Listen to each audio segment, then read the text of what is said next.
Assalamualaikum warahmatullahi wabarakatuh. Apa kabar anak-anakku sekalian kelas 5 Tolha bin Ubaidillah? Semoga kalian selalu sehat dan tetap semangat ya, dan selalu menyimak apa yang disampaikan melalui voice ini ya anak-anak. Nah, kali ini Ibu akan menjelaskan tentang SKI pada pelajaran keempat, yaitu membina masyarakat Madinah.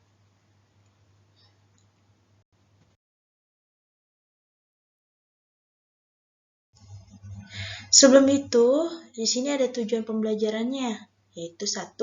Siswa dapat menghayati, memahami, meneladani, dan mengamalkan cara-cara Nabi Muhammad SAW sewaktu membina masyarakat Madinah dalam kehidupan sehari-hari. Yang kedua, siswa dapat mengetahui cara Rasulullah mempersatukan kaum Muhajirin dan kaum Ansor.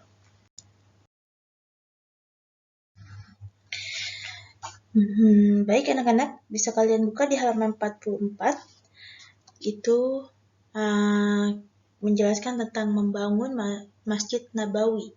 Allah SWT akan selalu menolong orang-orang yang patuh dan taat beribadah, serta rela berkorban untuk agamanya. Kaum muslimin Makkah setelah tiba di Yastrib, Madinah, merasa hidup nyaman dan aman di bawah pimpinan yang adil dan bijaksana, di mana kehidupan mereka yang penuh dengan persaudaraan, ramah, saling menghormati, dan saling menolong. Kaum muslimin Makkah yang ikut hijrah disebut kaum Muhajirin. Jadi orang yang ada di Makkah itu yang hijrah disebut kaum Muhajirin. Nah, sedangkan kaum muslimin Madinah yang membantu Rasulullah dan kaum muslim yang hijrah ini disebut kaum Ansor. Nah, itu perbedaannya ya anak-anak. Langkah pertama yang dilakukan Rasulullah SAW setibanya di Madinah adalah mendirikan masjid yang sangat diperlukan dalam membina umat Islam atau umat Muslim. Pembangunan masjid menjadi tonggak pertama dalam membangun masyarakat baru berdasarkan ajaran agama Islam. Masjid yang dibangun oleh Rasulullah SAW di Madinah diberi nama Masjid Nabawi atau Masjid Nabi.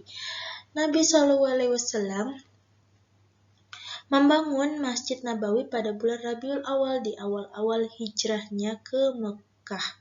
Pada saat itu, panjang masjid adalah 70 hasta dan lebarnya 60 hasta dan panjangnya 35 meter dan lebar 30 meter. Lantai masjid adalah tanah yang berbatu kerikil yang ditimbun dengan pasir halus. Atapnya pelepah pohon kurma dan terdapat 3 pintu, sementara sekarang sangat besar dan megah. Dinding masjid dibuat dari semacam batu bata yang direkatkan dengan tanah liat. Masjid Nabawi didirikan di atas tanah milik 2 orang anak yatim dari Bani Najjar.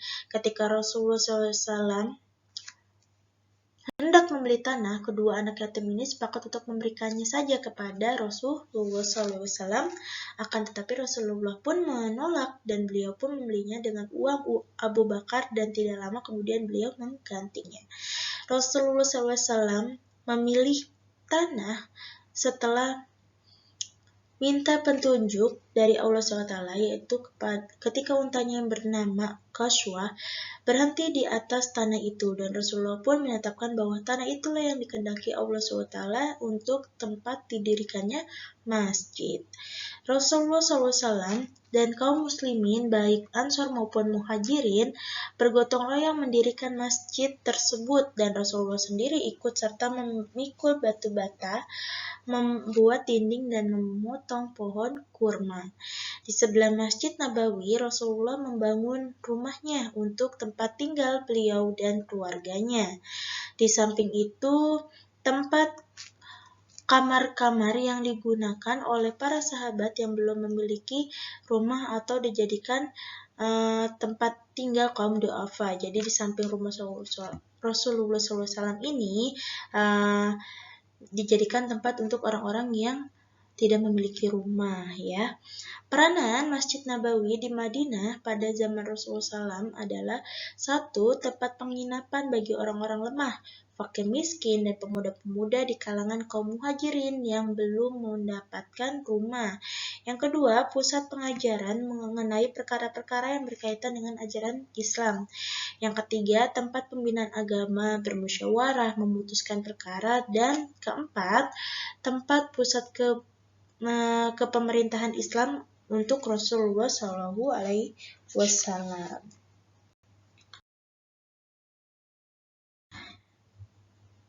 Nah, anak-anak demikian yang bisa Ibu jelaskan. Nah, ini ada tugas SKI kalian. Yang pertama, apa yang dimaksud dengan kaum Ansor? Yang kedua, siapa yang selalu memberikan pertolongan kepada orang yang selalu rela berkorban untuk agamanya? Yang ketiga, apa nama masjid yang didirikan oleh Rasulullah Shallallahu Alaihi Wasallam? Yang keempat, sebutkan peranan masjid Nabawi yang didirikan oleh Rasulullah SAW.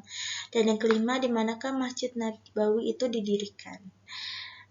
Demikian ya, ini yang bisa Ibu jelaskan kali ini. Akhir kata, wabillahi taufiq wal hidayah. Wassalamualaikum warahmatullahi wabarakatuh.